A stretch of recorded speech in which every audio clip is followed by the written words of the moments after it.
like very outgoing compared.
Okay, Kathy.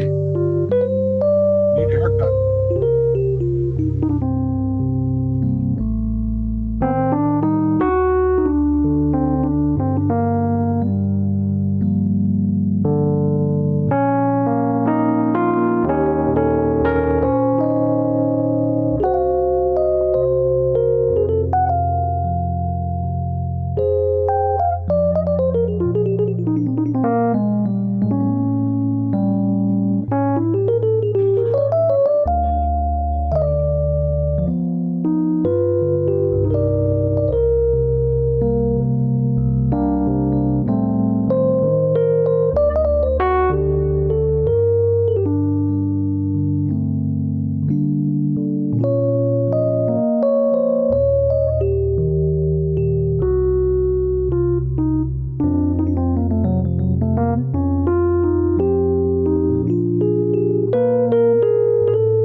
Everybody's professional, so they come in at the last second.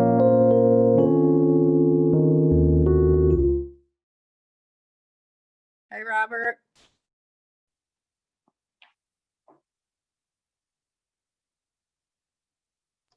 Hello.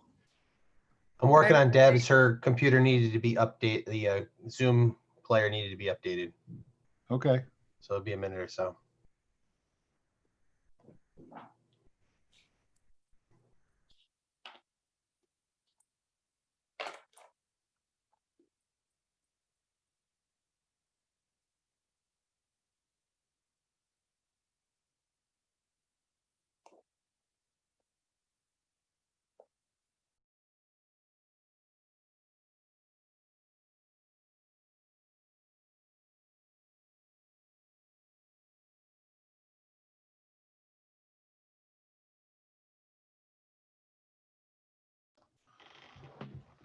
Courtney, your part of the meeting won't start till 7. You can stay for 6 to 7 if you want to. I'm just telling you, we're not going to be doing the pool stuff till at least 7 o'clock. So. Okay, I mean, it's up to you. I'd be happy to just jump in at that point, or if you want me to listen to the whole thing, I'm happy to. We're going to be talking about the landfill. And if you want to learn about the town landfill, then you should just stay on. So I'll leave that up to you. I appreciate the offer, but then I'll probably just jump back on. I'll come on about 6:45 in case you guys finish up early. All right. I'm a little disappointed, but that's okay. I understand. I'm sorry to disappoint. Okay. See you guys soon. Bye-bye. Bye.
Thank you, Kevin.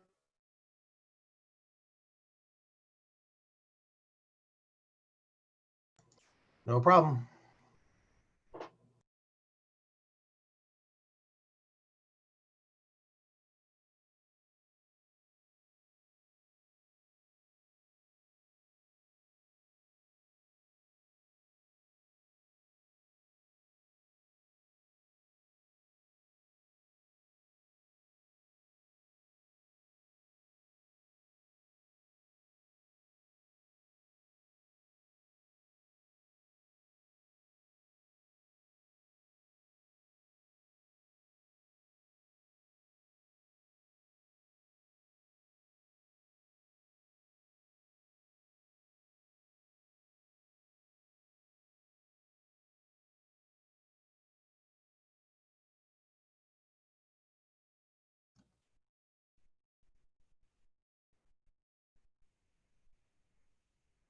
Hi, Dana. Hello, Robert. We'll get started in a minute. Okay. I'll have you introduce your team when it's appropriate, so. Sounds good.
Kathy, you didn't hear any of the council members that were going to be slow in calling in, did you, by any chance?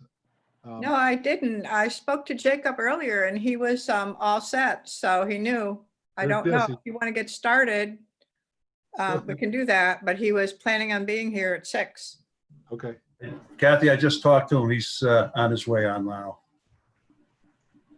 Okay, we'll just wait another minute, then we'll get going. okay.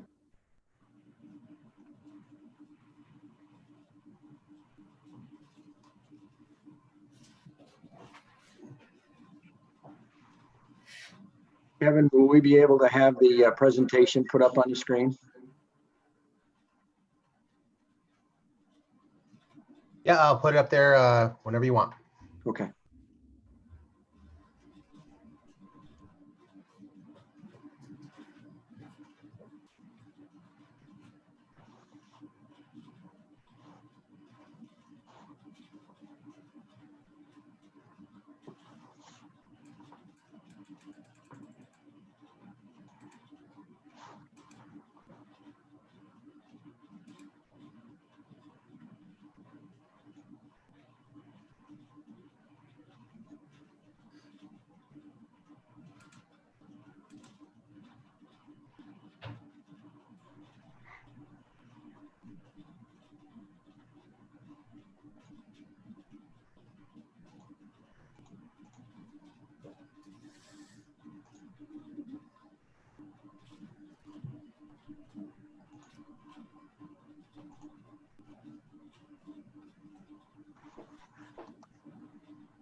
Robert, are we just waiting for Jacob? Yes, we are. Okay, just checking. Yeah. Dave said he was getting ready to come on in. Yep.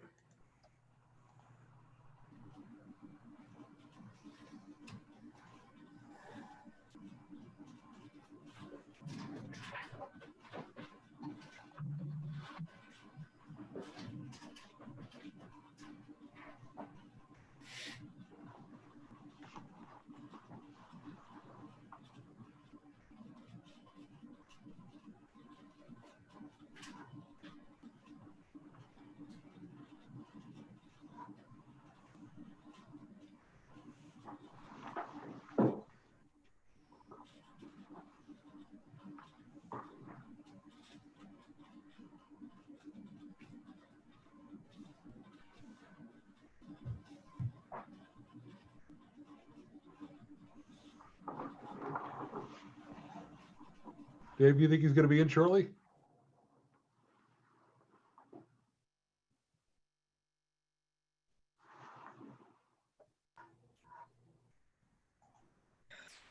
Robert, why don't we get started? I'm sure Jacob will be here any moment, but it's Hello. over to you. Are you Oh, he's there, on the- Jacob? Hello. Yeah, I had a problem with my computer. I had to call in. Sorry about the delay. Okay, thanks for joining us. All right, Robert, would you like to do the introductions and then we'll begin with our work session from Ty and Bond regarding our landfill? Yeah, in many ways, the landfill is the forgotten stepchild of Plainville, It's something we've been working on for a long time. We were operating, we have a permit to continue to operate the landfill, but we are under what's known as a stewardship permit.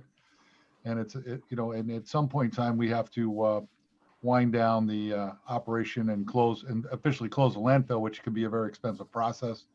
In the past, we've looked at possible ways of generating some revenue to help pay for the closing of the landfill. There's continuing requirements for testing and other items that we have to complete under our stewardship permit, and that's part of the reason for Ty and Bond and the team to run through that tonight. We do have a PowerPoint presentation which Kevin will help to put up on the screen as they go through it. So what I'd like to do is turn it over to, I think the team leader is Dana. You're the team leader tonight, and have him introduce his members of his team. But before we do, you'll see on your screen a person, Kylie Boulay. Kylie is is an intern for Town of Plainville. She's going to be working for us for the summertime, and she's going to read the happenings tonight. So she's helping us out, and so we thought we'd give her some. She's interested in seeing how town government operates. She's a UConn grad student. Kylie, you want to say a few words about yourself? Kylie, you there? We see you. All right, maybe she's shy. We'll catch up to her later. I think she's having some trouble.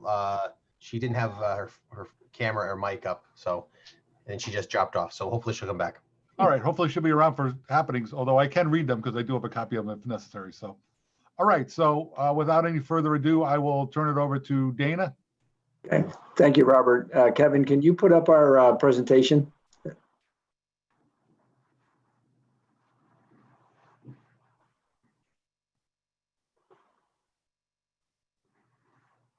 Great. Can you go to the next slide, perhaps? Thank you. So, Robert and Council, thank you for inviting Ty and Bond to your special meeting tonight, this working session. I'm the principal for Ty and Bond on the landfill projects and moving forward in the past. James Olson is with us tonight, and James is the project manager on the environmental side, and assisting him is Nick Granata.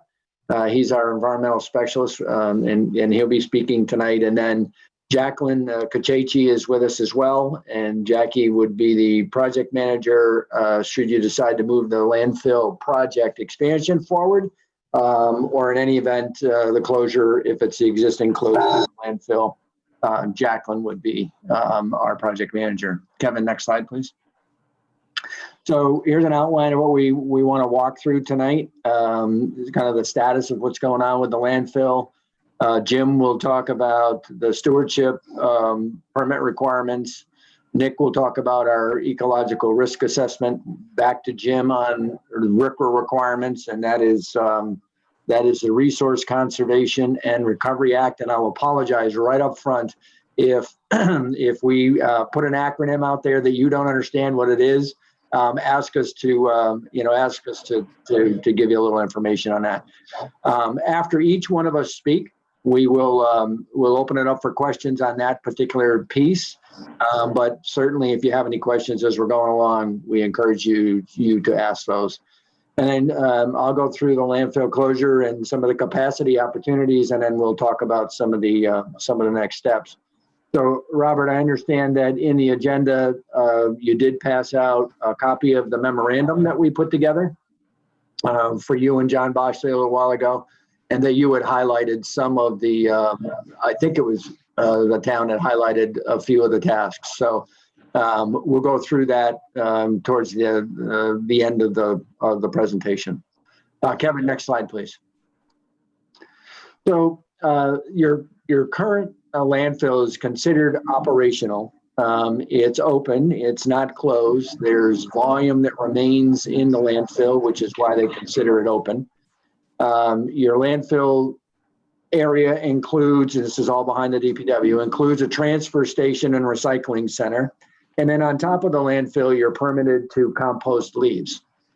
And that's beneficial because whenever you close a landfill, you have a large volume of composted vegetated material up there that will be able to be used in the closure as the final layer, and it's called the vegetation layer that supports the grass on the landfill. So you're well ahead of the game on some of the costs by keeping that there. Currently, you're permitted through what they call a stewardship permit. I'm not going to spend a lot of time on this. Jim Olson will spend a little more time on it. But it was effective in September of 2011, and it's a 10-year permit, and it's set to expire in September of 2021. And the reason that's important is you won't have all of the things under that permit done by 2020, meaning you won't have the landfill closed, which really starts the clock on a lot of the items in the stewardship permit. So our recommendation would be to renew that, and that would be needed to be renewed in March. They need it 6 months before the expiration date. And then there's a data gap assessment that was completed underneath the stewardship permit. We'll talk a little bit more about that as we go through the presentation tonight. We had a scoping level for the ecological risk assessment. That's the ERA. And that was completed, the scoping was. And then as well, there was an initial screening level for the ecological risk assessment that was completed. And again, we'll explain that a little bit more as we go through this. And then RCRA status, again, that's the Resource Conservation and Recovery Act status, has 2 milestones currently met and approved by both Connecticut DEEP and EPA.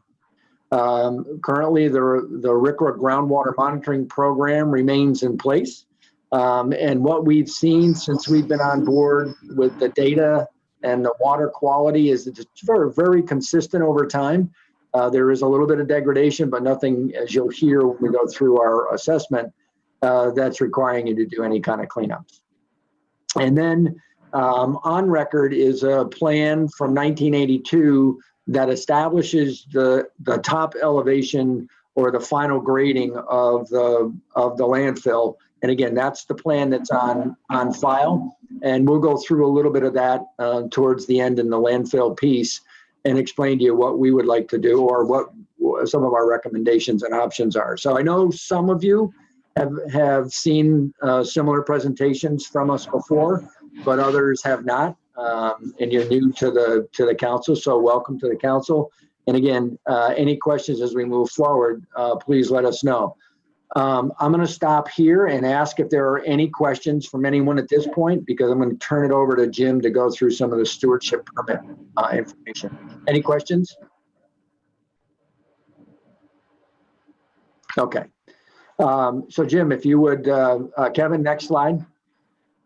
And Jim, if you would take over on the stewardship permit. Okay, good evening, everybody. Can you hear me okay? Yes, we can. Oh, good. Okay, great. So again, I'm Jim Olson. Just going to give you an overview of the stewardship permit. Ty and Bond originally came on board to work for the town. You had the stewardship permit in place. We responded to an RFP. And the stewardship permit is like an umbrella permit. It's meant to address multiple regulatory requirements for a site.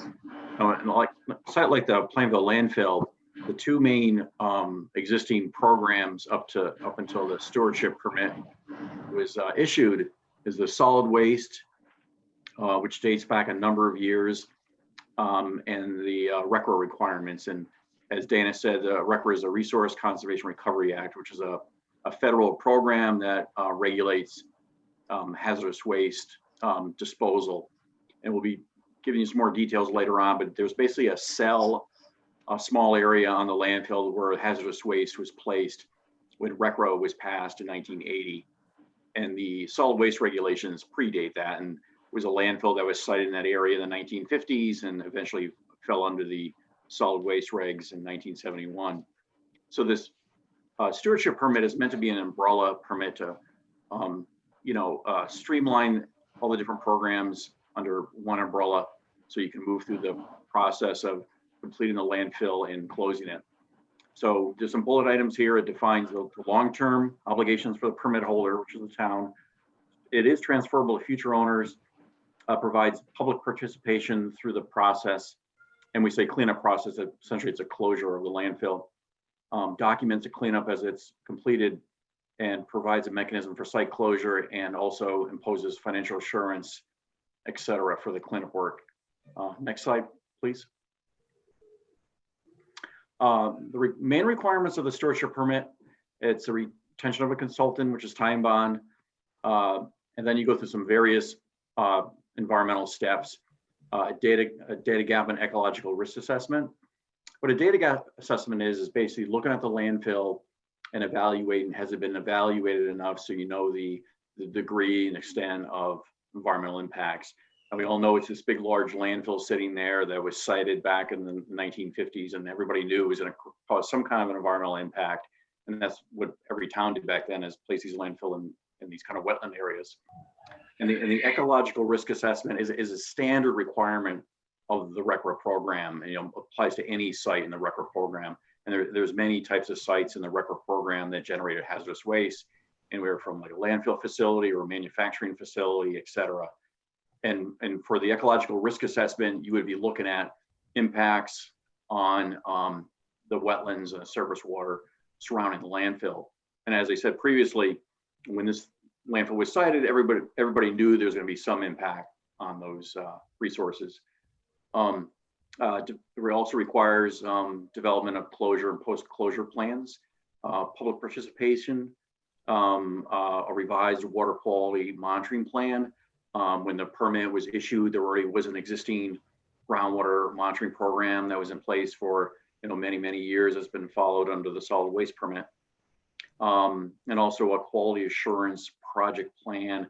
And that's just a plan that outlines how you're going to collect your samples, how you analyze the data, how the lab is going to do its work. So it's in accordance with industry and Connecticut Department of Energy Environmental Protection, or DEEP, standards.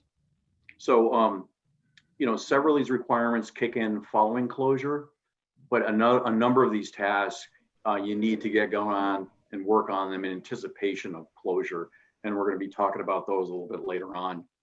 Next slide, please. I'm going to turn it over to Nick Granata. And before I do that, are there any questions?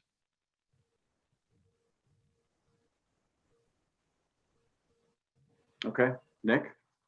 Great.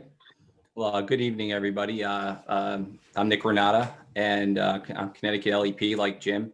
And I've been working on various technical components of the landfill for the last several years. The next, series of slides, I'm going to talk a little bit more detail regarding the data gap assessment and ecological risk assessment tasks, status of those, what we've done to date, and essentially what what's left to do to date. So before we get going, if you see the image on the slide, just a few key areas to point out. Jim mentioned it before, what's referred to as the requisite. You can kind of see it up there in the sort of central western portion of the site. It's annotated there so you can see it. That's the location of the hazardous waste cell. It's a relatively small area, in generally in comparison to the entire landfill. You have the municipal solid waste area, which is sort of centralized in the in the landfill. There's an annotation towards the bottom of the screen. It's called Area of LNAPL. We'll get to that in a minute, and I'll explain what that's about. And then you're going to see some locations that are shown in kind of like a purplish color. Those are the existing monitoring wells and, where they're essentially located throughout the landfill. For discussion purposes, it's kind of important to point those things out. So getting into the data gap, a few years ago, we did a data gap assessment. Essentially, it's sort of a paper study of the landfill. We looked at its history. We looked at all the data, all the files and records that we could obtain. We did site walks.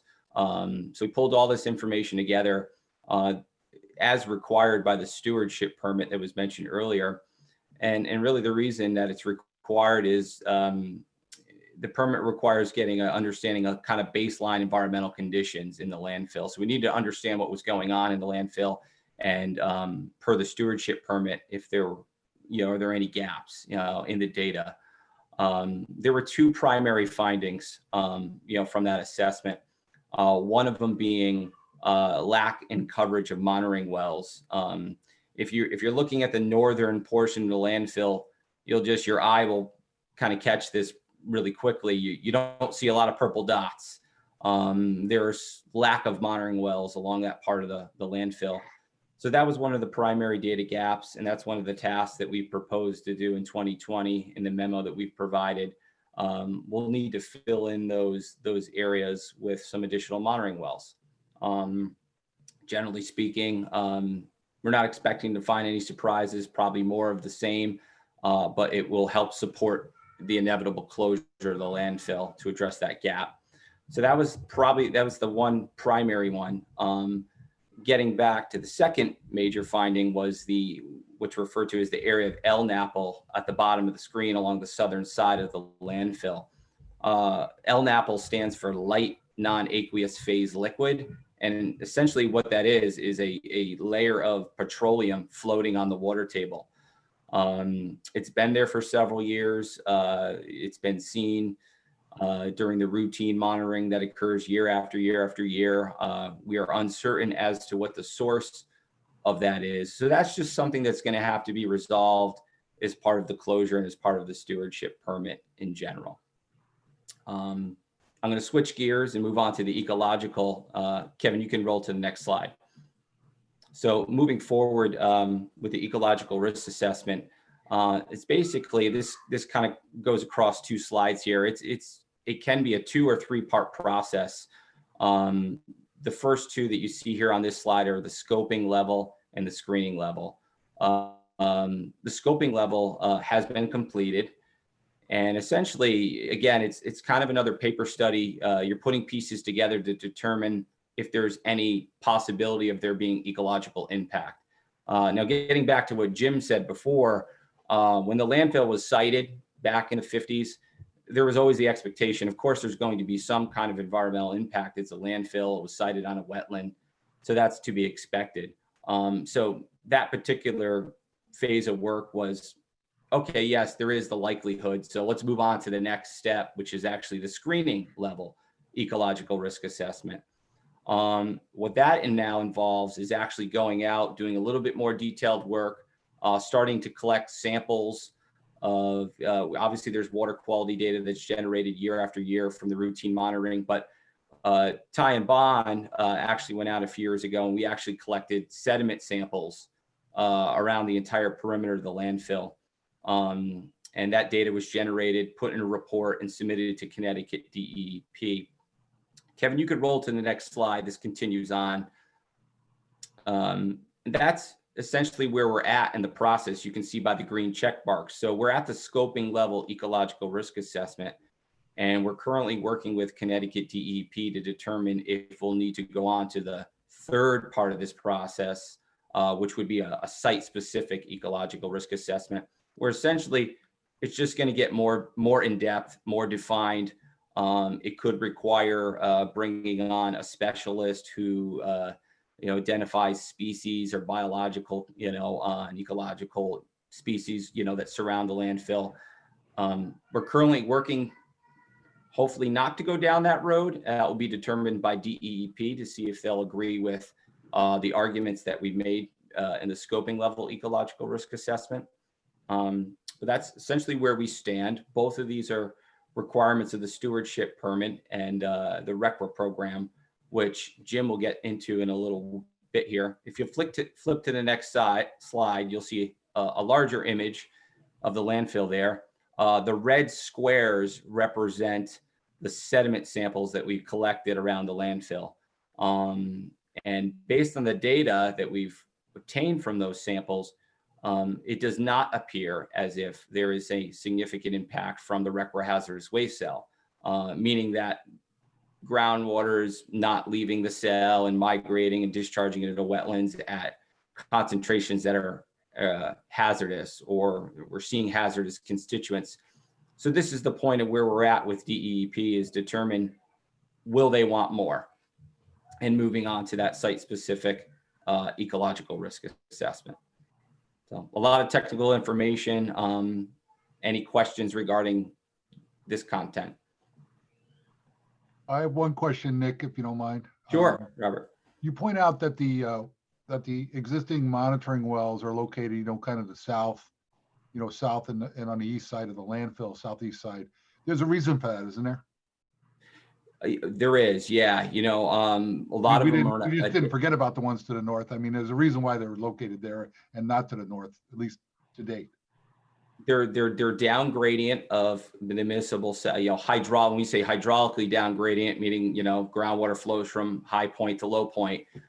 So a lot of those are hydraulically down gradient, but what we've seen, and to take a step back to the data gap, the reason that we're proposing wells along the north side, Robert, is what we're actually seeing in this landfill is radial flow in the groundwater. So it's actually moving not only to, towards the Peckelbuck River, which is to the east. So it's moving east, southeast. It's actually flowing to the northeast as well. And that's a condition that, sort of a hydrogeologic condition that is sort of formed around this landfill. You're seeing a radial flow condition from the landfill. Right, and I guess the point that I would make is that the assumption was that, it would flow towards the river, the low point, and that your studies over the last, several years have indicated that it's got more of it has some radial flow to it, so that's what's requiring the data gap, work. That's correct. All right, thank you. Sure. Kevin, next slide, please. Slide. And then the other thing I would just say before we move on, Jim, is think of the landfill and all of the trash that's in that as a sponge. So as there's water around the perimeter of the landfill, it tends to mound the water inside, which is why we're getting this radial flow out of the landfill. It's very typical of a landfill. So Jim, if you would kind of walk through some of the RCRA requirements here. Sure, Dan. Hey, Kevin, could you just back up on that one slide, please? I just want to point out a couple of site features. Okay, before we leave here, again, Nick pointed out the RCRA cell located down in the southwest part of the site. And when RCRA was passed in 1980, it required landfills like this to consolidate their hazardous waste in a cell. That cell has since been closed and approved, so that part's been closed. And then you have the rest of the landfill, which obviously hasn't been closed. And then you can see where the sediment samples are collected around the landfill. Like Nick was saying, the impacts in the sediment samples indicate that we're not seeing any kind of release out of the hazardous waste cell.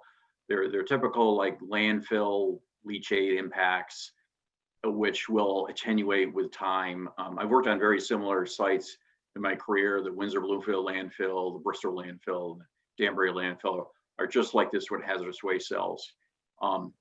So nothing out of the ordinary here for this type of site. So I just wanted to point that out. Okay, Kevin, next slide, please.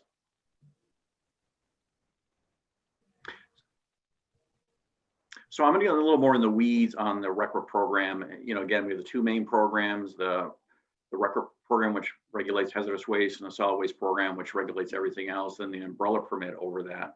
Now, the RECRA program, you know, it's a federal EPA program that's delegated to the state, to Connecticut Deep, and it's a little complicated. It basically is a cradle to grave program that regulates anybody that generates hazardous waste, and anybody that disposes of it on their property.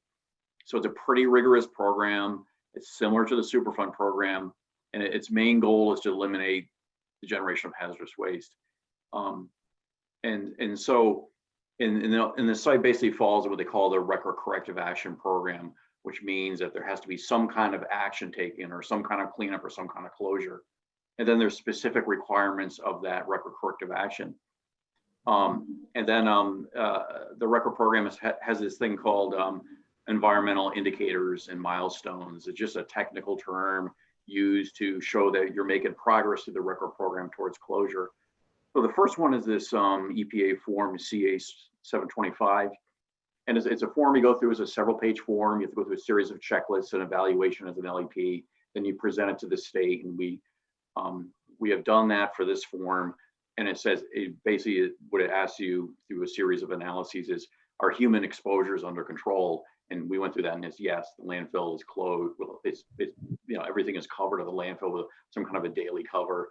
The RECRA cell has already been closed, so we can check that one off its green, so we're good there. On the next form, the CA 750, they're asking you, is migration of contaminated groundwater in control? And as I was saying before, there's no evidence of saying that there's anything leaching out of the hazardous waste cell. It's been closed. Where we're seeing the groundwater, you know, is typical landfill type of leachate impacts that are expected to attenuate over time. There's a couple snippets there from the form you can look at. Next slide, please. And so the next step is this form CA 400. Which gets, you know, as you go along this program, so it gets a little more complicated. This is the final remedy design. It's, you know, it's which you propose to DEEP and ultimately EPA if there's any kind of remediation that's required. And, you know, since the cell is already closed, we're done there. Now the next step would be, has there been anything released to groundwater? Not really. And the remedial scenario here would be just to monitor it with time and let nature take its course. So that's like the best case scenario. So to close out under the RECRA program, cell's already been closed. We're looking at groundwater. It's not that impacted. It'll just attenuate with time, and we can close out under the RECRA program under that mechanism. Now under the solid waste regs, and Dana will begin to that more later on, you basically would close and cap the whole facility. Both those, you know, efforts done under the umbrella permit to achieve final closure of the landfill. And then lastly is just the CA 550, which is the final report and form you do when everything is completed. Any questions on the RECRA program? Everybody still awake? Okay. Okay, next slide, please. Okay. We turn it over to Danny. He's going to talk about some of the landfill closure options. Okay, thanks, Jim. So currently, if you were to take a vertical slice through the landfill, this is kind of what you would be looking at. We've got a line there that says existing grade, and as I mentioned, the landfill is operational, and there is some volume left. In one of the first slides, I had a 1982 date that there was a grading plan put together. And so the top line at elevation 235 kind of represents what the final elevation of this would be. And these are feet, 235 is feet above mean sea level. So there's about 75,000 cubic yards of volume left in the landfill that the town can use. And right now, I believe it's set aside for bulky waste. We see this as an opportunity to do something different, regardless of whether you use the 75 or not. At some point in time, you're going to be required to close the landfill. And so I'm sure you don't have a bank account sitting there with the money in there needed to close this. So how do you generate revenue? So we started these discussions with Connecticut Deep and Robert and John, and we've had a few meetings, and Deep came back. Kevin, if you can go to the next slide, please. So they came back and they asked to look at 3 different closure types. One was using synthetic materials, which is what we're recommending, and I'll explain that in just a second. Another one was to put on what is the conventional soil cap of 24 inches with impervious soils versus a synthetic material that becomes the impervious layer. And then the last one is a 48-inch soil cap, which Connecticut Deep thought would be the cheapest option. And that's just basically separating the waste from human exposure by 48 inches. The middle one is by 24, but with some very impervious, like clay type materials, earthen materials. And the top one is with more synthetic man-made materials. And the reason we usually go with a synthetic cap is it's much thinner, has a better quality of construction. It's easier to monitor that quality, and it saves space. So if elevation 235 is where you need to be, it's where the grass grows. So if we are going to put in a 48-inch soil cap, now we have to stop filling 48 inches below that. That's 4 feet. There's a lot of volume in there, and there could be a lot of revenue in that. So our recommendation, and you can see that a couple of years ago, we did an evaluation of the cost, and relatively speaking, they're all about the same cost. But what I would say is that from a quality installation perspective, construction quality perspective, synthetic is the easiest way to go. On top of closing, once you're done with that, you then are required to do 30 more years of post-closure maintenance and monitoring. So that's any erosion that occurs, that's cutting the grass at least once a year. It's continuing the groundwater monitoring.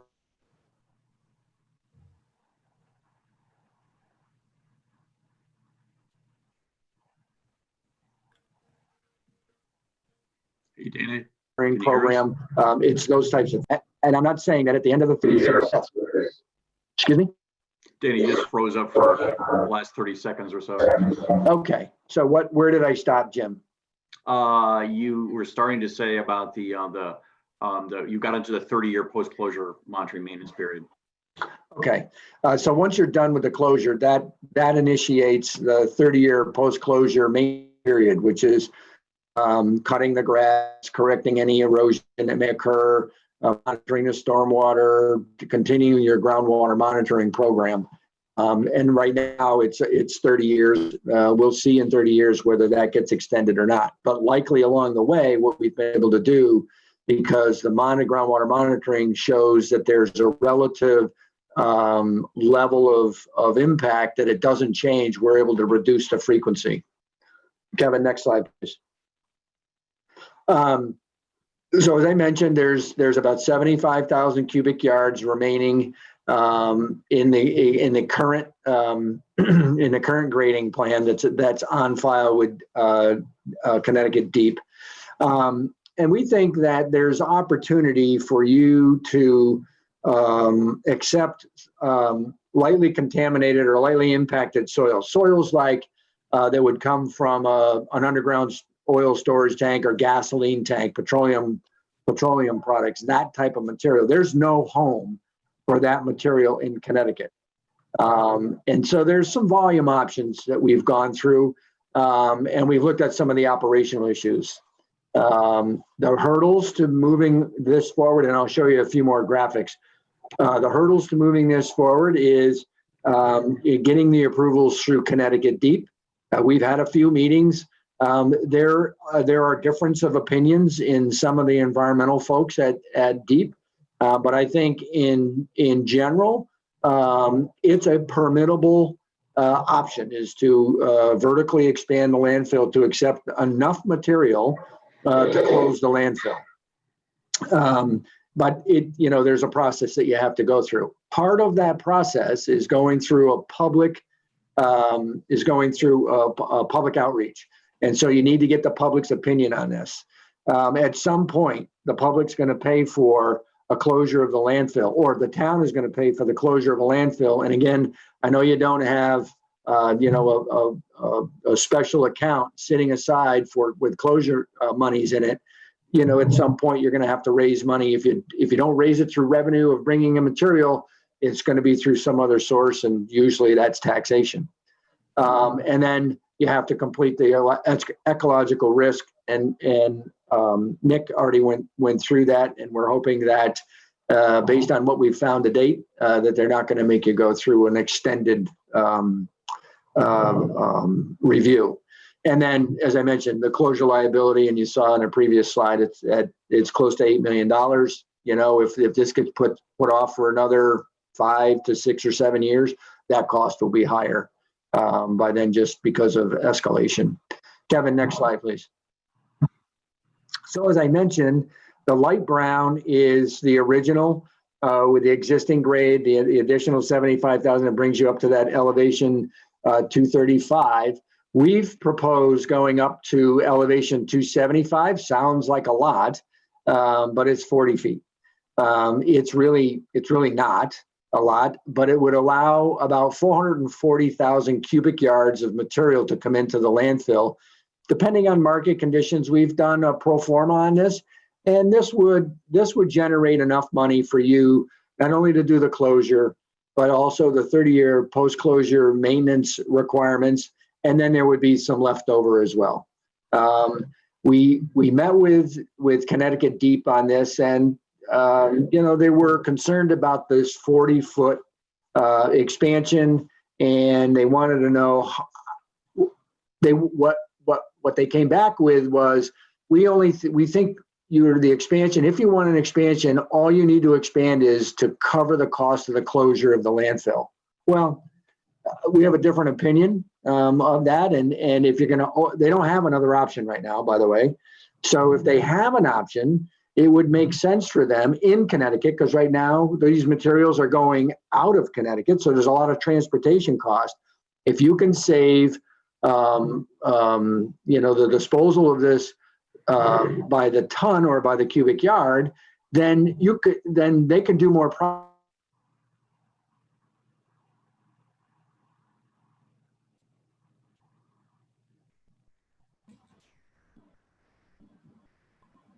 Hey, Dana, you froze up again.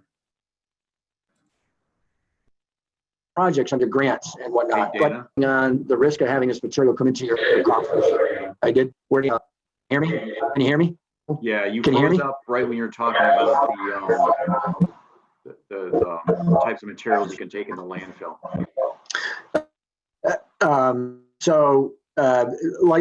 Lightly impacted materials. So was that a long time ago? No, it was just maybe like 15 seconds ago. Oh, okay.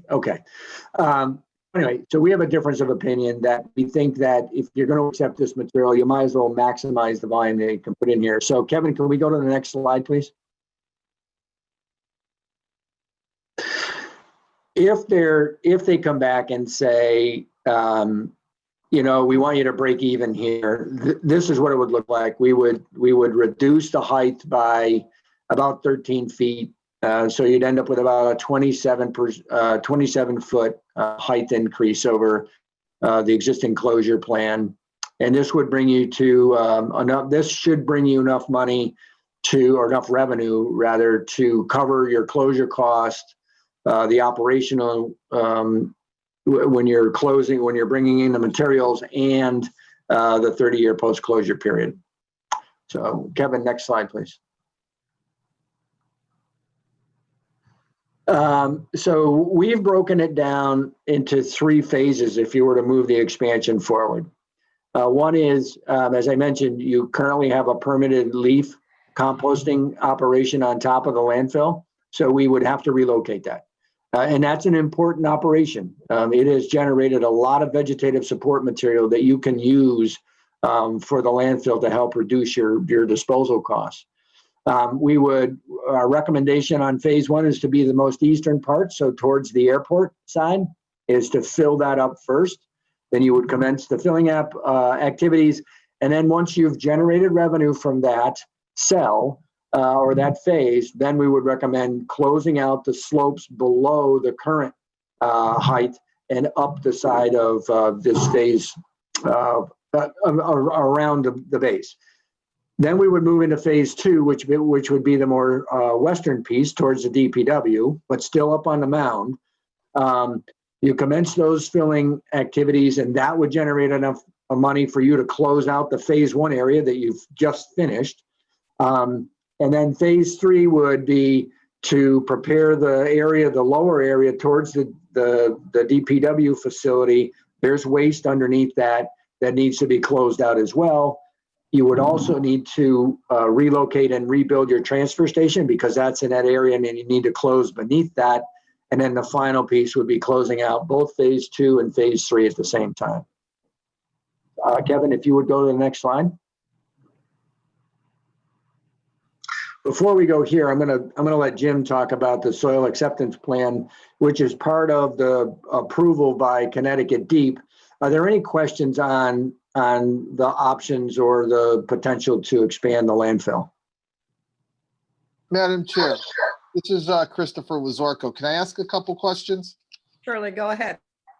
Hi, real quick, how long, whether we came to an agreement on the $375,000 or 375,000 cubic yards of material or the 440,000 cubic yards of material, how long would it take to deposit that much material?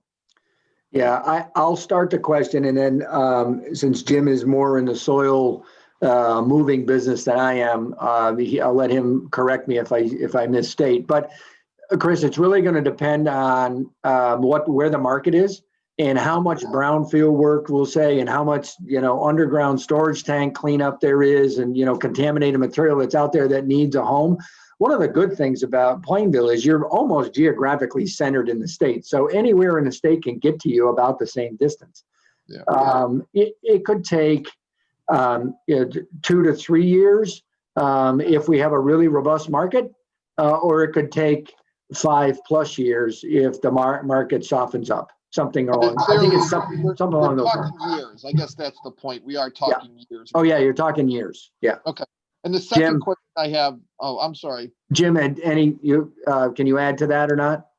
I will, Dana, when I get into this, but I agree with everything you said, and then I can add more to when I start this section. But I think Christopher had another question. Okay. Go ahead. Just real quick, regarding the airport, there's no issues with the airport literally being next door. That's been addressed. I assume it has. I just want to publicly ask that question. Yeah. So, I mean, it's a really good question, and you would think that, okay, so you're going to raise the height of this landfill. Are you going to impact the flight paths or anything of the airport?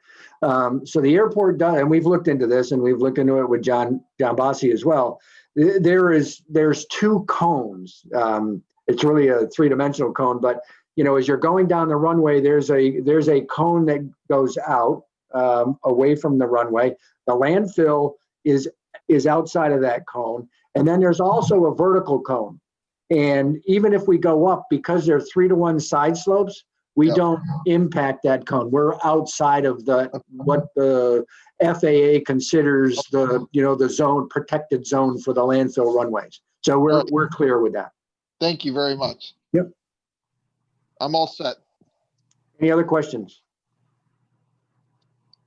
Okay. I have a question, Rosemary Moranti, Madam Chair. Go ahead, Rosemary. Go ahead. Okay.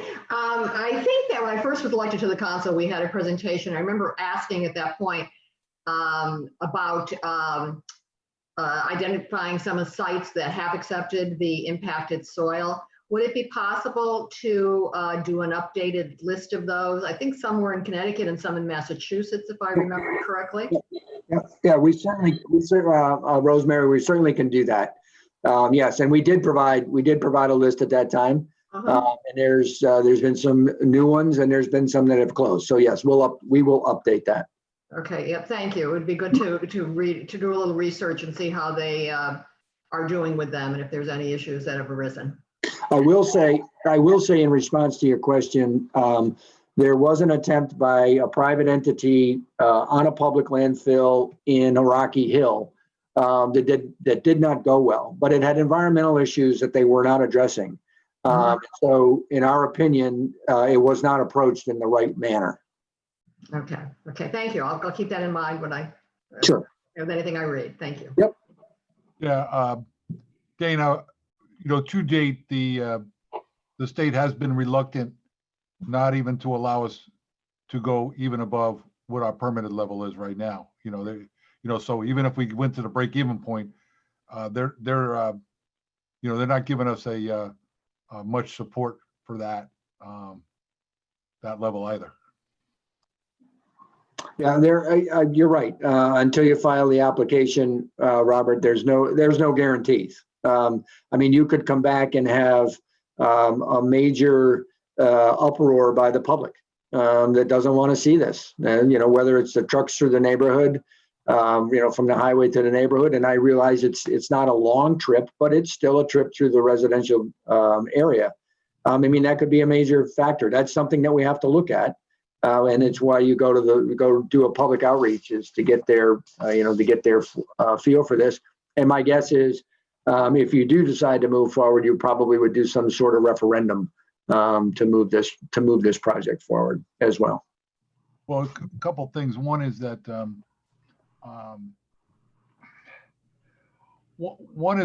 I think people are going to have questions about impacted soils coming into the slightly impacted soils at any level. Okay, people are going to have questions about it, but the DEEP people have assured us, and never mind the consultants like yourselves, that this is something that is not something to be really concerned about. Number one, and number two is they may be changing regulations which could reclassify that these soils don't even have to be relocated, that they can be kept in place. So with that in mind, we're not talking about something that at least from the professionals would have a significant ecological impact. Is that true? I defer to Jim maybe on the environmental aspect of that, but as I said, it is a permittable process.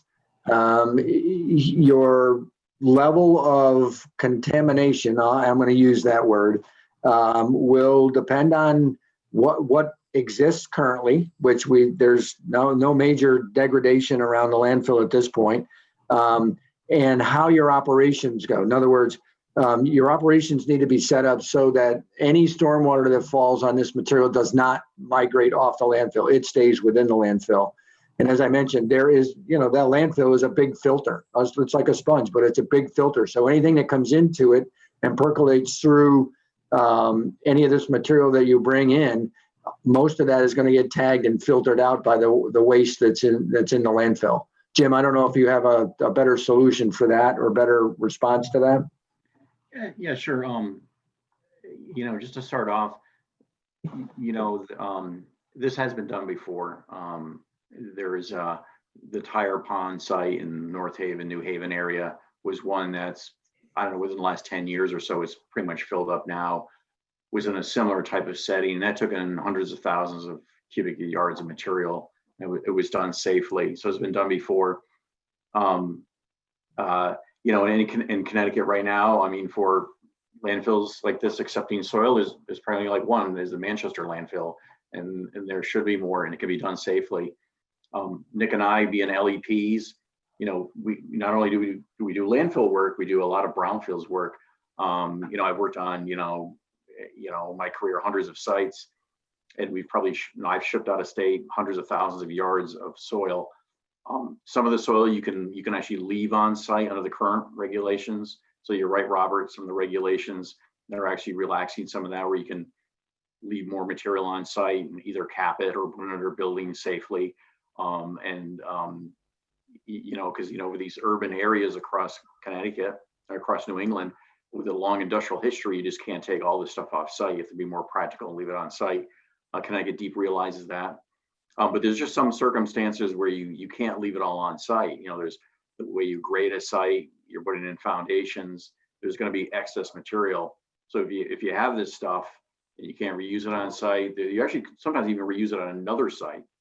But sometimes you just don't have another site to bring it to. So it's kind of like light to moderate impacted material.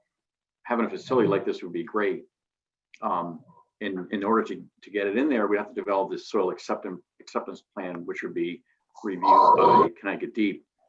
And it would use as a baseline the Connecticut remediation standard regulations, or the RSRs. And the RSRs, they're used what Nick and I do for brownfields cleanup and other site cleanup. They define endpoints for cleanup, and there's standards for soil and groundwater and surface water, et cetera. And then what it boils down to for soil, there's a residential, they call it direct exposure criteria. And with the direct exposure criteria, or DEC, is that's soil that you would be in contact as a human, either ingesting it or getting it on your skin. And there's a residential level and there's an industrial commercial level. And what they did, the tire pond, they allowed soil to come up to the industrial commercial level. So we would propose a criteria somewhere around the industrial commercial level, or less, and then more, or more, for various types of contaminants under a site-specific criteria. And the important thing here, though, we would have in the soil acceptance plan a procedure for testing it to make sure it doesn't leach. So that's really what it boils down to. The two main cleanup criteria is for human exposure through the DEC, or leaching, which is called the pollutant mobility criteria. So we'd say, okay, if it's DEC related, it's going to be capped and no humans are going to be in contact with the soil. The leaching thing we can test with certain lab procedures, and we'd have leaching criteria in there. It can't leach above a certain threshold, because we don't want any kind of further degradation of the wetlands. And it's similar to what we go through for a site cleanup. You test the soil on site, compared against a DEC or a PMC for where that site's located. And if that site's in an urban area, of course, you're allowed to have higher cleanup levels than if it was like in a residential setting. So we'd go through this rigorous plan. It would be in place, and there would be a monitoring program, a third-party entity overseeing that plan, and as soil came in, they would test it. It would all be done. Very, very similar to what's going on for other out-of-state landfills. I mean, like I said, we've been shipping soil out of state for years up to Massachusetts, but those landfills are filling up, and we just have to come up with some better alternatives, some more local alternatives. And with the stimulus money coming out, there's going to be $5 billion going into brownfields over the next 5 years or so, and that boils down to, I think it's about 10 million a state or so per state. So that money there is going to generate a lot of brownfields redevelopment, a lot of soil generation, and that soil is going to find a home. And having something like this would be great for the economic development and good for the town. And the timeframes, yeah, it all depends on when that money becomes available and how economic development happens. But yeah, it would be in a few years. It wouldn't be some endless thing that strings on for 15 years or so. It'd be a relatively short time frame. Any questions on that? Okay. Next slide, Kevin.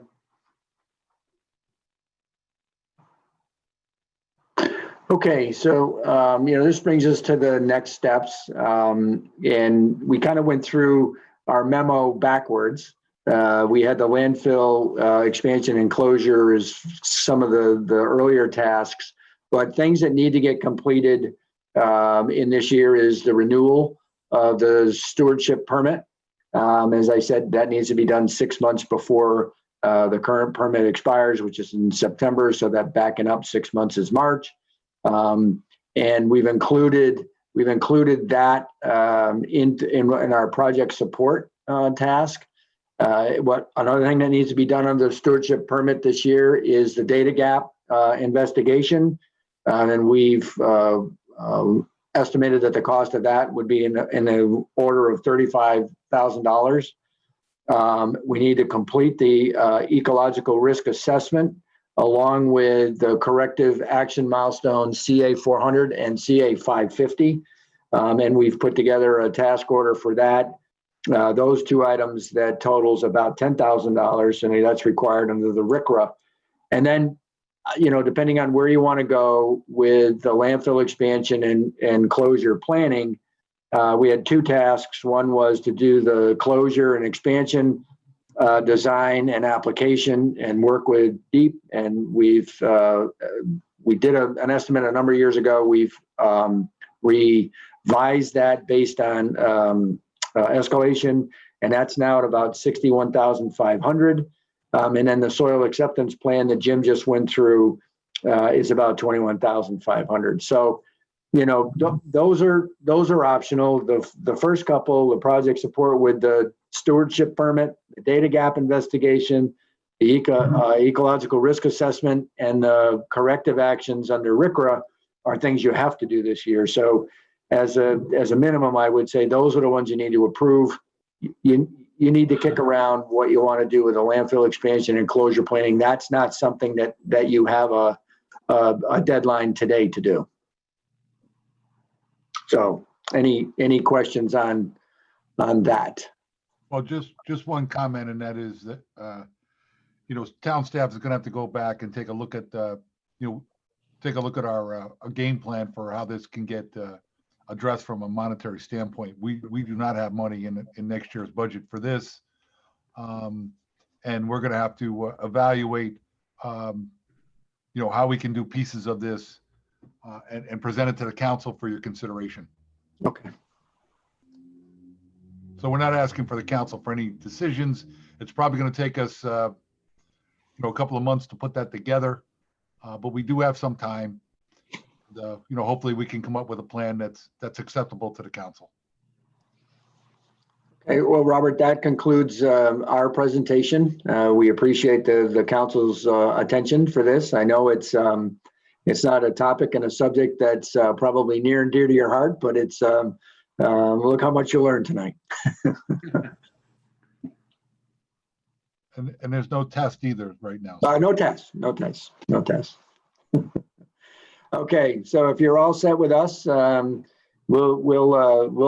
depart and let you get on with your regular meeting.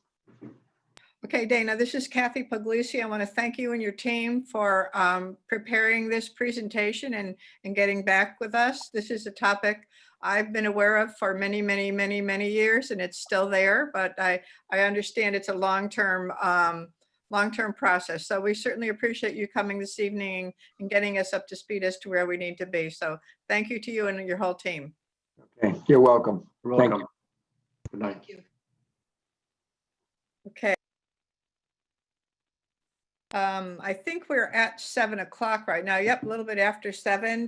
Does anybody want to take a brief break before we go into the regular part of our meeting? Or are you okay to continue on? Madam Chair, request a 5-minute break. I'm sorry? Request a 5-minute break. Okay, can we resume here at 7:08, please, everybody? Okay, thank you. Yes.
Okay, I think we can get going. I don't see Deb on my screen. Deb, are you there?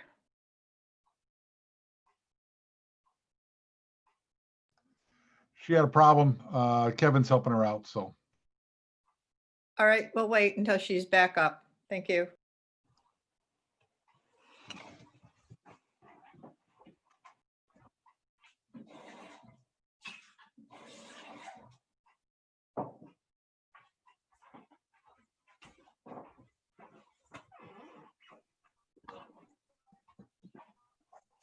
Thank you, Kevin. Are you all set, Deb? I am. I hate this MacBook. I don't know. I want to blame it on the MacBook, but I don't know if it's their fault. I don't know. Could be me. All right. Well, it appears that we are all here. So we'll begin our regular portion of the meeting. Today is Monday, June 1st, 2020 at 7:11 p.m. We do not have any presentations or public hearings scheduled for this evening. So I will ask at this point to ask for approval of the minutes of our previous meeting.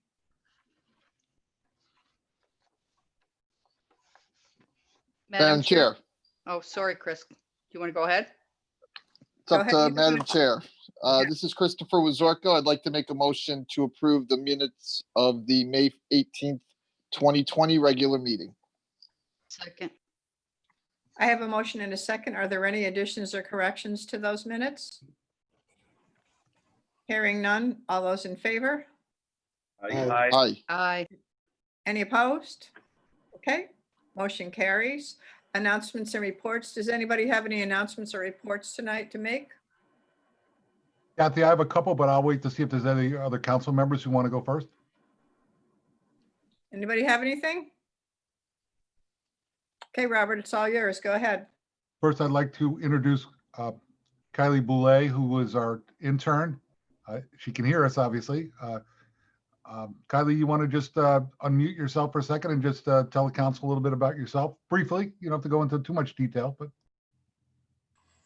Hi, I'm Kylie Boulay. I am interning in the town manager's office. I just finished my first year in UConn's Master's Public Administration program, and I'm very excited to be interning in the town manager's office. Welcome, Kylie. Nice to see you. Nice to meet you. Thank you. Kylie is currently helping us with the Wheeler School project, putting a lot of the records together that Scott Colby had been working on, before he left. And she's also helping us with putting together some of our final budget books, which is something that Scott did as well. So she's trying to pick up some of that work. So far she's been doing a pretty good job for somebody who doesn't have a lot of experience so far. So we're helping her out a little bit. So the other announcement I have is, and I could have done this under my report, but I'll do it now because it's significant. Currently, the town hall has 12 phone lines that come in to it on a normal day, and beginning last week, we were, and since then we're operating on 3 phone lines, 3 of the 12. All of our offices are working with very limited service, and most, if not all, fax lines are down as well. We do not have an estimated repair date at this time. We're telling people if you're unable to get through and have the ability to email us, please do so. And town staff can be emailed, by going to the town's website, and this notice is on the website as well. Basically, the problem is with Frontier. It's not with any of our equipment. There's a trunk line that runs from Frontier down West Main Street. Apparently, it has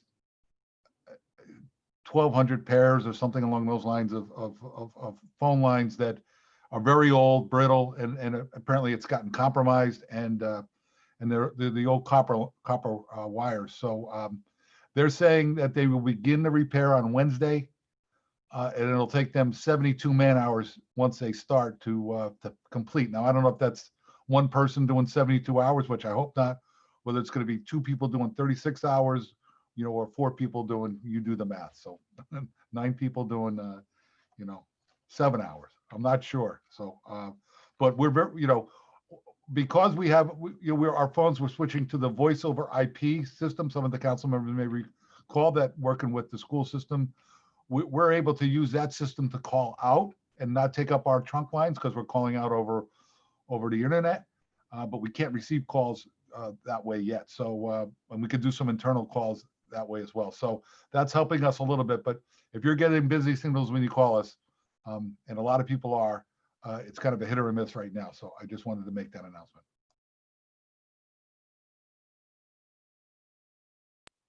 Okay, thanks, Robert. Does anybody else have anything? Okay, thank you for the update with that. The next item we have is appointments and resignations, and we have a couple of items here. So I will ask for a motion, please. Madam Chair? Yes. Motion to accept the with regret, the resignation of Jacob Rocco as town treasurer. Madam Chair, Dave Underwood, second. Thank you. I have a motion and a second. Any discussion on the motion? If not, all those in favor? Aye. Aye. Any opposed? Thank you. We have another motion to make for that, please. Madam Chair, motion to appoint Glenn Pettit as town treasurer. I have a Second. Okay. I have a motion and a second. Any discussion on that motion? Okay, all those in favor? Aye. Aye. Any opposed? Thank you. That motion passes. We do not have a report from the Board of Education this evening. That would be at our next meeting. Report of the town attorney, Attorney Mastriani. Hello. Good evening, Madam Chair. I do not have a report for tonight. Thank you for being with us. On to the report of the town manager, Mr. Lee. It's your turn once again. Thank you. I do have a few items. The first of which is what we're calling this evening fourth quarter transfers and additional appropriations. Our finance director, Rob Buden, is finalizing the necessary transfers and additional appropriations to close out the fiscal year 20, which ends on June 30th, which is only 30 days away. He expects to complete this work early next week. Under new business this evening is a motion to establish the public hearing at your next meeting on June 15th for the fourth quarter transfers and additional appropriations fiscal year 21. So we will publish a notice of the transfers and the additional appropriations because we've been following that. We've been reporting this through our dashboard each month, or pretty much each month. There's really no big surprises, but we're putting that together, and we will be posting that both online and in the newspapers that particular in advance of the meeting, so people will have the opportunity to comment on it on June 15th. Next item I have is the revenue collector suspense list. In accordance with Connecticut state statutes, the revenue collector has prepared the suspense list of those taxes that are considered uncollectible. These uncollectible taxes fall into four main categories, namely motor vehicle taxes, personal property taxes, real estate, and what's known as deceased persons. The amount recommended for a suspense list totals $181,847.97. Once the suspense list is approved, efforts will still be taken to collect these taxes. Efforts will include engaging a collection agency, utilizing the town attorney, and the town constables. In fact, over $33,000 was collected in delinquent taxes and interest from last year's suspense list. There is an item under new business regarding the recommended suspense list, and we do have available this evening. Can answer any questions. It's a long list. Can answer any questions you might have about the suspense list. Anna Lagasse, the revenue collector, is on the phone and is available to help answer any individual questions that I may not be able to answer at this time. So we'll open it up if anybody has any questions about the suspense list. Hi, Anna. This is Kathy Puglisi. I just have one quick question for you. Our total of $181,847, is that about average for a town or a financial government hour size? Are we on the low side? Are we just about where most other cities and towns are in terms of collecting taxes? We are probably a little higher at collecting, but the 181 is probably about average, and it might be a little low too. Last year's was a little bit higher just because I ended up putting on the One West Main, the one next door to us, and it was pretty high up there. Now it's going to average out probably about the 181 throughout the next few years because we've gotten a lot of the properties that are delinquent under control. And so it's a pretty good list. Most of those are motor vehicle. And right now we have a collection agency who's been collecting they cleaned up a lot of the old motor vehicle taxes. And now they're working on personal property too. And soon I might give them a few of the sewer bills too.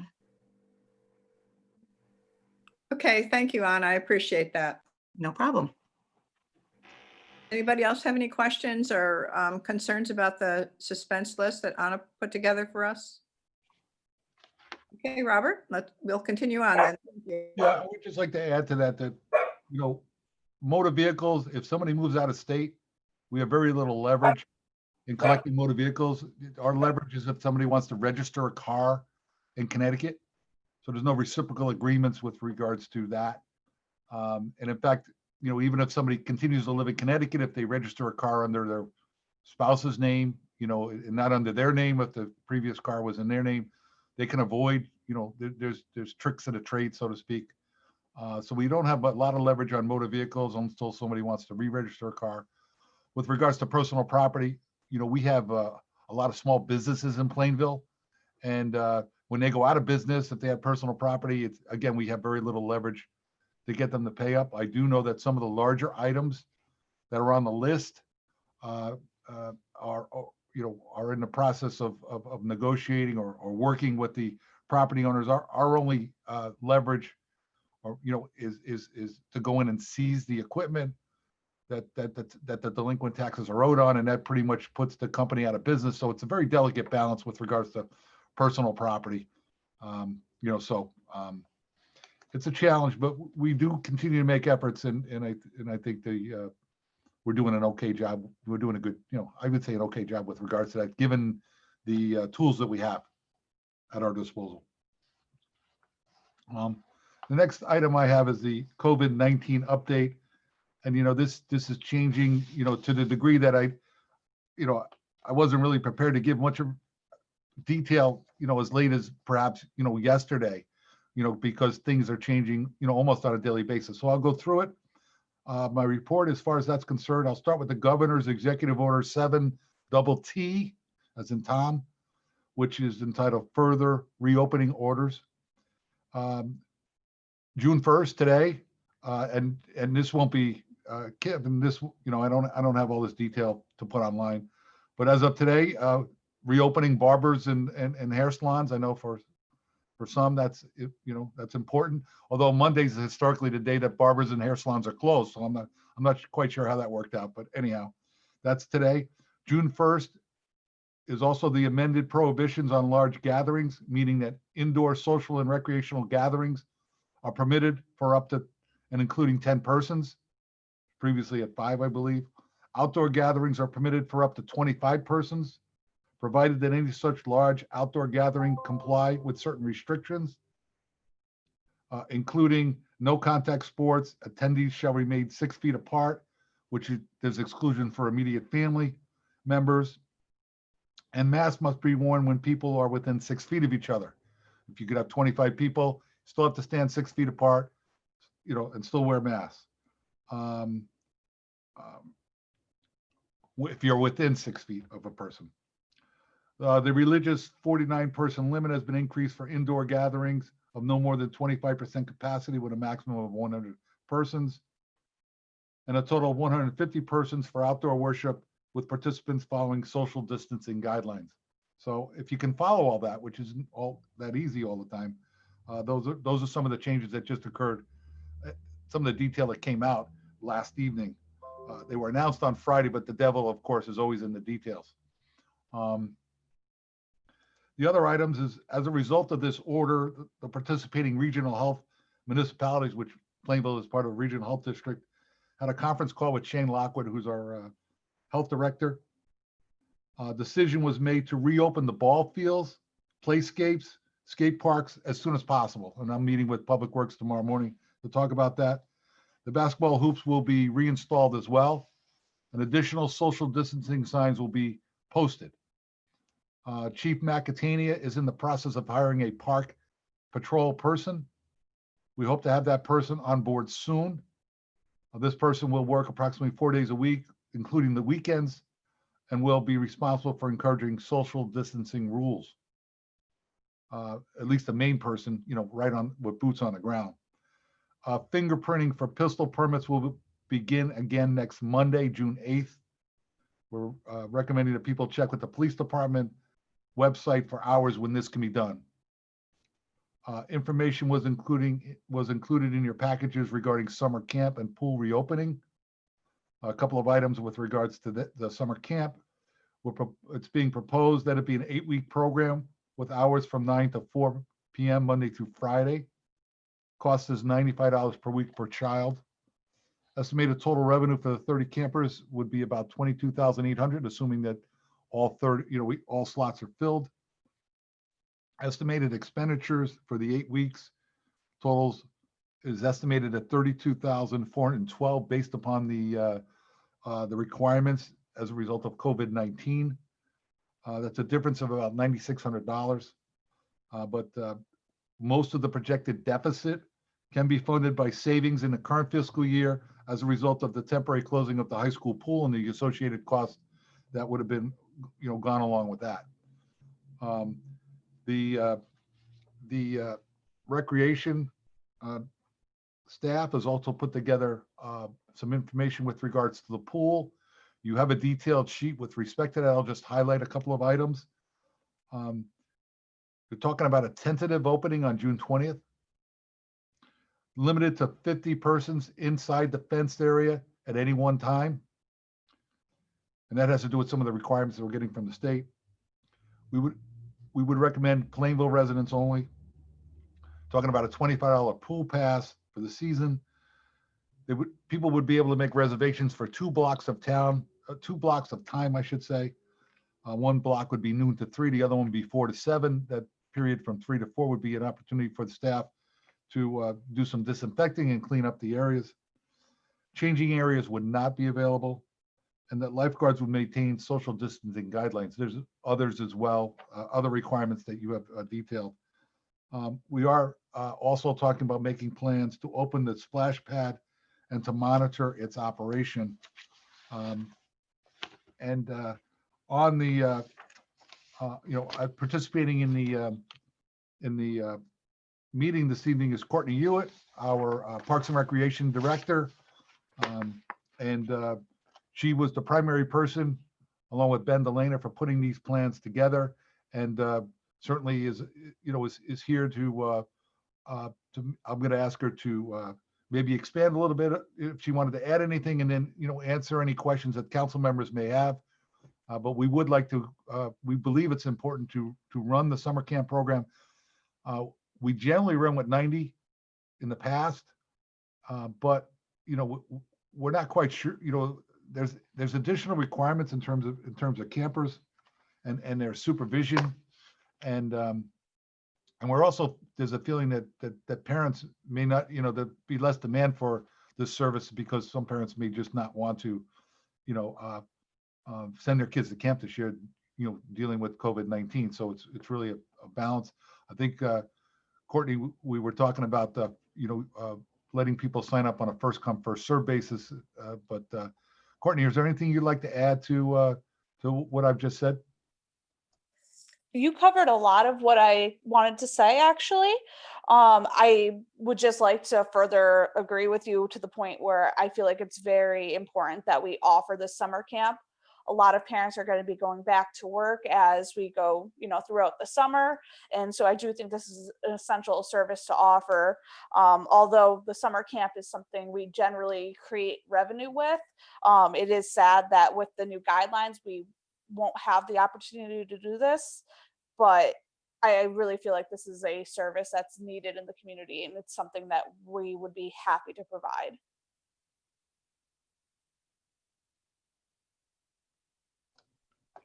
I mean, it would require for the pool, it would require people to actually make reservations for blocks of time. My guess is that on certain days, the reservations, you know, the demand for will be more than 50 at any time slot, especially on weekends. But, you know, I think it's better to offer it than to just not open the pool at all and perhaps provide some type of relief. But certainly feedback from the council would be, regarding this would be helpful. Robert, this is Kathy. I do appreciate the work that's been put together here to try and get some of these activities back in place for everybody, especially the pool and the summer camps. I do have a quick question though, and either you or Courtney might be able to help me with that. It was stated that there will not be changing areas at the pool, which I understand, but will the bathroom facilities be available in that the changing areas and the bathroom facilities are in the same building? Can you help me with that? Absolutely. So the plan is that we're just going to tell people they need to come with their bathing suits on and they need to leave with their bathing suits on. We can't monitor that 100%, but our idea is the less people that go into the bathroom except to relieve themselves, the safer it'll be. Because once you're outside, it's generally a safer environment.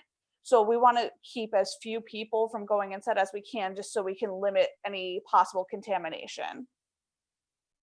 Okay, thank you. And I would assume that if you're going to be opening up the other areas of the park, such as the skate park and the swings and such, those bathrooms will also be available for people to use. Is that correct? Yeah, they're available right now. Oh, okay. Okay, Yeah. that's great. That Concession- helps me with my questions. Yeah, the concession bathrooms are open and so is the one near the buildings and grounds. Thank you very much. Madam Chair? Yes, Rosemary. Yes. I just wanted to say that I am pleased to hear that the park patrol person will be back on duty. I think it's important, especially for purposes of monitoring the outdoor activities at Norton Park and groups that are gathering, whether it's for a sporting event or for another reason, because there still are these guidelines for social distancing and for masks if you're within less than 6 feet, even if it's in an outdoor venue. So I think that's really going to have to be emphasized to folks because, you know, with the summer weather and people perhaps getting feeling a little bit better about things, I think it would be very easy to lapse into some forgetfulness or a little carelessness, and I don't think we want that to happen. So I'm glad that the patrol person will be there, and I think anything else that can be done to inform people about the guidelines that still are in place for outdoor venues would be very important. Thanks, Rosemary. Robert, another quick question came to mind. Are we intending to put any sort of hand sanitizing stations in the parks for people to use? We haven't as of yet. Okay, just something I thought might have come across your desk. Yeah, I mean, I believe there's hand sanitizers in the bathrooms, but if we leave it out in general, just afraid they would disappear and. And they would disappear. I'm thinking more of those stationary ones, such as you have in the lower level near the engineering department. It's not really a bottle. It's in a containment. Yeah. On a pedestal. Yep. No. Okay. Thank you. Madam Chair. Yes, Mr. Yes, this is Christopher Wazorko. Just a question for either Courtney or town manager. With the summer program, and I'm glad that we're looking to at least open, although we probably won't be able to accommodate everyone. Is there a possibility that right now, for instance, with the summer camp, we're going to limit it to 30 kids, that we can increase that number based on information we get from the state or any information, any changes that go on during the course of the summer? Yeah, Courtney and I have talked about this. I'll let you go, Courtney.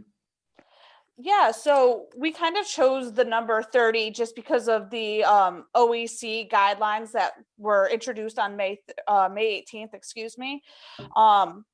Basically, those guidelines state that we are only allowed to have 30 children on site at a time, but we can petition for more.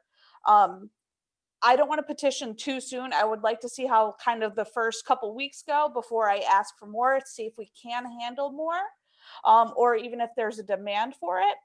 One of the things that would be a barrier for us to get more, though, is they say that we need to have an indoor space that the children could go if there was like a sudden thunderstorm, that they would need to be social distance. And at Norton Park, there's not a ton of indoor space where we can social distance, you know, more than 30 children at a time. That would be our major problem right there. Okay. All right. Thank you.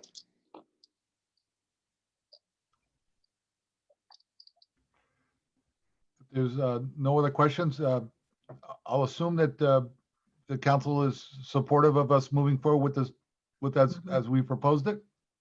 Yes, I am. Yes. Yep. Yes, I am also, Dave Under here. Okay. Madam Chair? Yes, Rosemary. Yes, no, I definitely am in support as proposed. I think it's been thought out very carefully. Just a question that I think might be helpful for the public to know. If they're in one of our parks and they see activities that are definitely, you know, not in keeping with the different guidelines, what's the advice that you would give people in terms of whom they should contact? I know, as Chief Catania would say, we never suggest that people confront other people. Who should they call? They can call I would recommend they call a non-emergency number of the police department. Yeah, well, that's what I assumed, but I thought I just wanted to have a check and have it out there publicly. Thank you. I know that, you know, in summer camp, Courtney and Ben are, you know, when the pool's open, they'll be down in the park a lot of the time during the summer. Right. Mm-hmm. If we have a patrol person there, you know, Thursday, Friday, Saturday, Sunday is generally the hours, and there's, you know, usually after hours. You know, those are our busier times. So hopefully we cover most of it, you know. Right, yeah. And I wasn't, you know, talking about the summer camp program. I was thinking more of other groups and individuals. Yeah. Right. I wasn't worried about the summer camp program. Right. No, I was, I guess the point I was trying to make is that even some of the summer camp people may see somebody and remind them, or people overseeing the summer camp people. If Courtney will be down in the park more often, she won't be necessarily personally involved with the summer camp per se, you know, those kinds of things. Right. No, I think that's a good idea too, to have more adults down there for the summer camp. But in this particular case, I was referring to, you know, just people and activities and groups in the park in general. Mm-hmm. Yep. Great. Thank you. Madam Chair? Yes. I just like to remind people that it does state only people that are less than 6 feet apart from each other. And also there are people that have medical exemptions for wearing a mask. So I don't think people should be making assumptions about anybody who's in compliance and who's not in compliance and narking people out. I just think that kind of behavior is outrageous, to make assumptions about people when they see groups together. So I can't encourage that at all. I'm totally against that.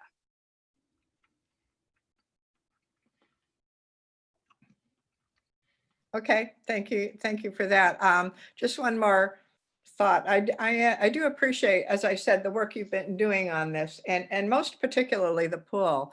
I know there's a number of towns in Connecticut that have already said they're not opening their pools. And I understand we really only have our one pool that we have to manage, but managing it is going to take some thoughtfulness. And I think that the people in Plainville, the residents, do enjoy the pool down at Norton Park. I think it's going to be a big benefit for the families and the children that have been kind of inside for a long time. So I do appreciate the thoughtfulness and planning that you put together so that we could at least offer that pool in some fashion for most of the summer. So thanks for doing that. I appreciate it. No, I totally appreciate everyone's support. I really wanted to, you know, have some form of summer this summer. I think it's really important for the morale of the community. Next item I have is the summer schedule. The town council has historically reduced the number of regular meetings during the summer months. Town staff is suggesting that the town council consider canceling the meetings held on the first Mondays during the months of July, which would be July 6th, August, which would be August 3rd, the September, which would be September 8th, and then have our meetings on the second or the third Mondays of the month, the second meeting in a month, which is the third Mondays during July, August, and September. The reason why we suggested limiting the first Mondays is because the one in July is usually around July 4th, which is a long weekend or week, big holiday time, and the first one in September is generally the day after, Labor Day. So people, those are days when people are availability issues. So if we need special meetings, we would call them as necessary. No action is necessarily required by the council. If the council says, hey, that makes sense to us, town staff will do the required notifications with respect to canceling the meetings. You don't need to do it officially yourselves, but we can take care of that. So we'd like some feedback on it if you think that works for you.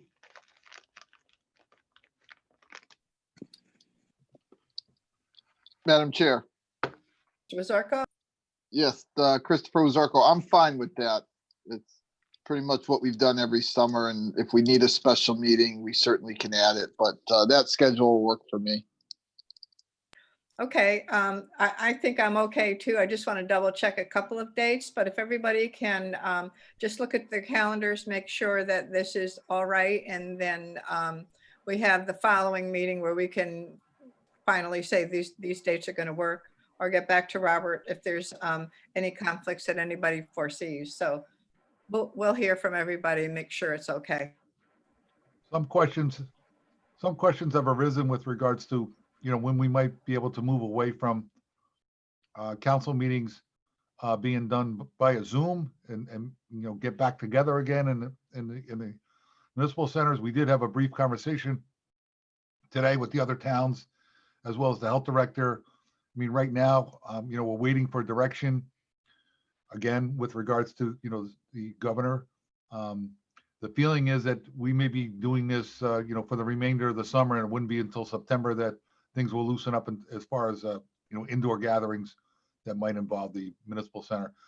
At some point in time, I wouldn't be surprised if we did some type of combination where council members, some council members could choose to come to the meeting itself, and others could, depending upon your particular circumstances, want to do it via Zoom, and we could do that on the large screen for those people who call in. So I mean, it may be a hybrid, who knows, but I don't see that. We don't see that currently loosening up before perhaps September 1st. So just to put that out there. The next item for under my report is the happenings, and I'm going to turn it over to Kylie to read those. We went over those this afternoon, but I was going to turn it over to her, and then we'll be available to answer questions you may have for us when she's done. All right. Hi, can everyone hear me? Yep. So the first message tonight is from Youth Services. Healthy Plainville wants to remind everyone that it's always important to eat a diet rich in fruits and vegetables and lean protein, and to get regular exercise. It's especially important during this pandemic. Studies have shown that people who are obese and have conditions like heart disease and type 2 diabetes are especially vulnerable to the effects of COVID-19. The article linked on the screen illustrates the importance of reducing inflammation and boosting immunity with a healthy diet and regular exercise, which can be as important as social distancing to stay healthy. And that article will also be available on the town website.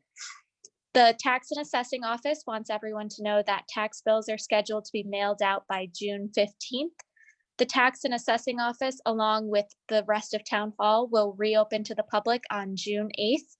Residents visiting the Town Hall are reminded to wear a face mask when entering the building. Fire Marshal and Emergency Services just want to remind everyone that CBIA's free PPE for small businesses, nonprofits, and places of worship is continuing until supplies run out. Delivery of available supplies will be coordinated by the Plainville Fire Marshal. Request masks can be made through the CBIA portal, which is also linked on the screen. Curbside pickup at the library has resumed. This service is available to Plainville residents only who have a valid Plainville library card. Patrons from neighboring communities are very much appreciated, and we look forward to serving them again when our doors reopen. For now, this restriction is necessary in order to control demand. Holds are limited to items owned by the Plainville Public Library. Items from other libraries are unavailable. Holds can be placed either online or by phone. Staff is available to answer calls from 10 a.m. to 2 p.m. Monday to Friday. To place a hold online, you can visit plainvillect.com/library to search the catalog. To place a hold by phone for adult materials, please dial 860-793-1446.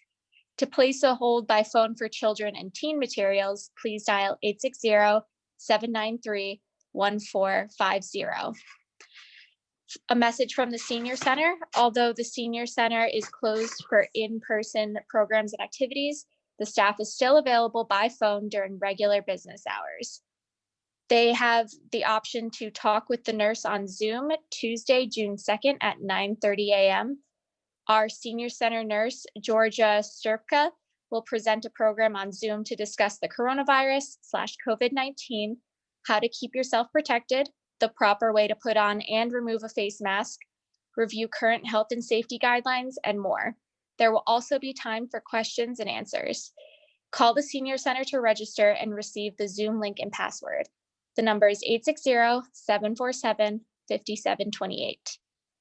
An update on the 2020 census. As of May 31st, 2020, Plainville reached a 71.0% self-response rate. The national rate is 60.5% and Connecticut's rate is 64.1%. Today, lawn signs were installed around town. Reminder flyers are being distributed with school lunch pickups and at the food pantry. Residents are urged to respond online at www.2020census.gov. That's it. Thanks, Kylie. Well done. Thank you.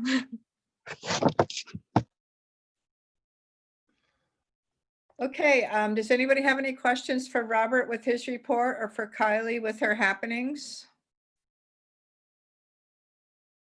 All right, thank you both for your information. We'll move on to item number 9, public comments. We did receive an email from John Kislick, the only one we received for this meeting. He addressed assorted topics, and he did ask about opening up the public meetings.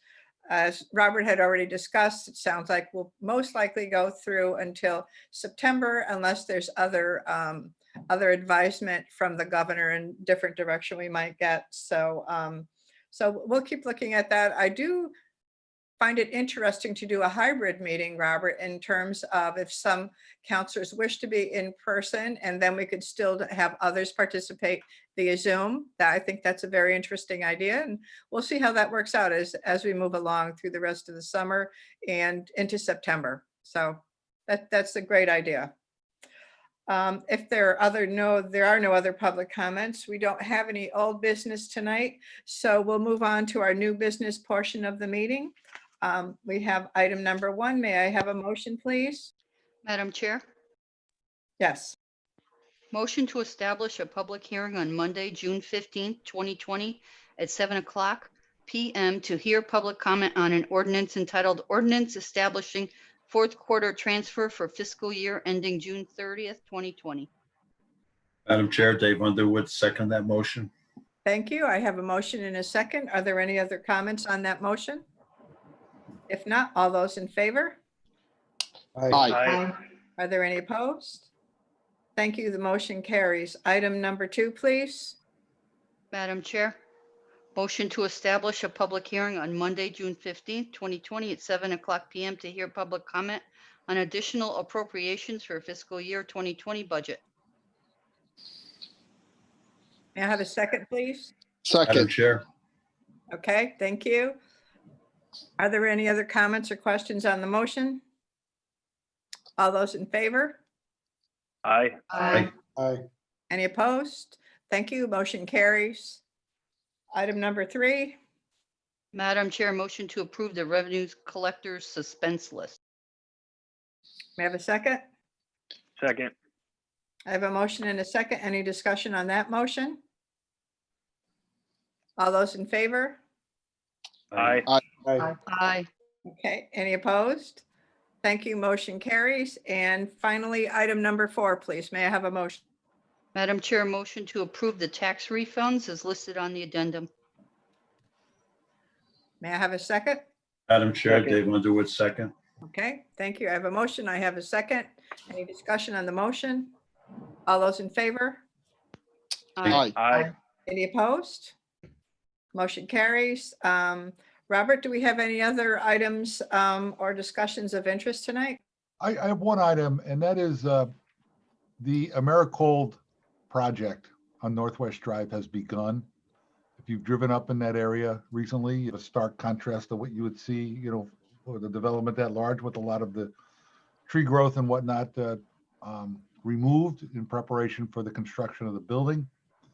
I mean, and there is a landscaping plan at the end, so hopefully, you know, when all is said and done, other than the height of the building, which I think will be fairly dramatic, it'll be dressed up nice in terms of the presentation, as you know, is the rest of the Farmington Corporate Park has always had a very nice presentation.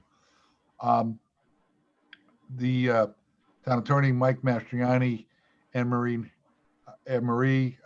the assessor, and myself had a conference call today with Americold representatives, with regards to, the tax abatement items that we previously discussed with the council.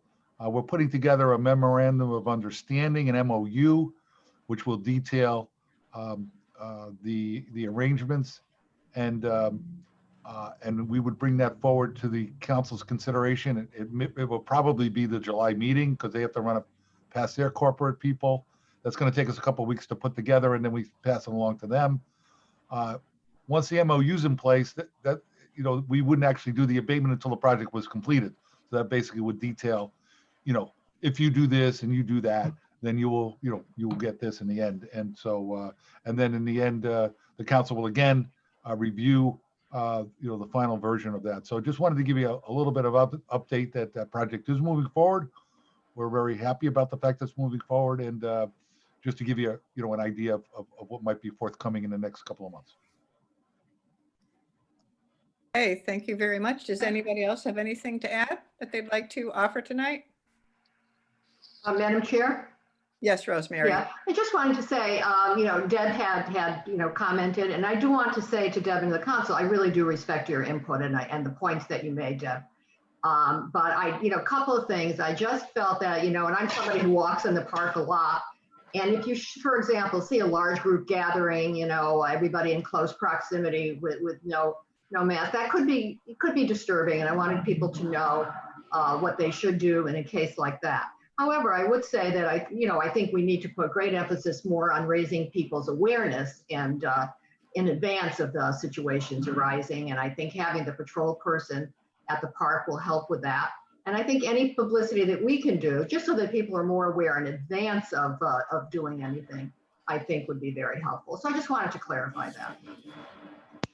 Thank you, Rosemary. I appreciate it. You're welcome. It's just as someone that has asthma, I have been accosted on numerous occasions by Oh, my people goodness, yeah. because I don't have a mask on, and it's a problem because people are just crazy sometimes about it. Right.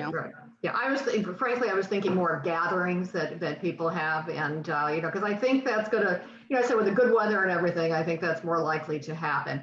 And also, I think the more emphasis that we can put on just making people aware in advance is good, and also making people aware, perhaps more aware, that there are folks who cannot wear a mask for medical reasons. But that's fine. Thank you, Rosemary. Those are great comments. And Robert, I was just wondering, maybe with our upcoming changes where the parks are going to be opening up a little bit more, and we're going to have some rules about the swimming pool opening, is there something you think might be worthwhile if we post it on our website or create a press release so that once these things start to evolve, people have a little bit of information about what the expectations are? Absolutely. We wanted to get through this evening's meeting to see if there's any feedback from the council, but after this evening, we will begin to ramp up the public information. We didn't want to assume, in case the council wanted to make some changes. So yes, absolutely. Very good idea. Okay, thanks. I think people would, that would be very helpful to a lot of people that still have questions. Okay, any other comments from any of the council members? Anybody else here? No? Okay. Well, thank you for that information. We do not have an executive session this evening, so I will ask for a motion to adjourn at this point. Madam Chair, motion to adjourn. Second. I have a motion and I have a second. All those in favor? Aye. Aye. Okay, thank you all for your attendance tonight. I appreciate it. Have a Stay good well. night. Thank you. Have a good night, everyone. Have a good Have a week. good night, everybody. Be safe, everyone. Mhm.